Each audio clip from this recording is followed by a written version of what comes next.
Guys আমরা এখন সবাই মিলে যাচ্ছি দীঘাতে। আর এই দেখো এইটা হলো সঙ্গীতা, যার ফ্যান ফলোয়ার্স অনেক আর ওকে খুব ভালোবাসে, যেটা শাশুড়ি, কার ইয়াং শাশুড়ি, অনেকে কমেন্ট করেছে ইয়াং শাশুড়ি, হ্যাঁ ও ছোট শাশুড়ি। আর এই দেখো এটা হলো আমার বুনু মিঠি, আর ও খুব সত্যিই খুব মিষ্টি দেখতে, ঠিক আছে। আর এখানে হলো আমাদের নীলাঞ্জনা, টাকা কি সুন্দর লাগছে।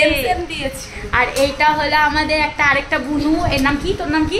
ও ফাল্গুনি, রাশিয়ান, ফাল্গুনি না লিজা।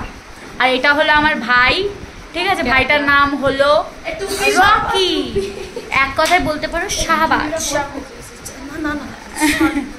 আর এটা হলো আমাদের নীলাঞ্জনা, যার ফ্যান ফলোয়ার্স অনেক, আর ও দেখতেও খুব সুন্দর, আজকে পরীর মতো লাগছে, নজর না লাগে মেরি রাজকুমার।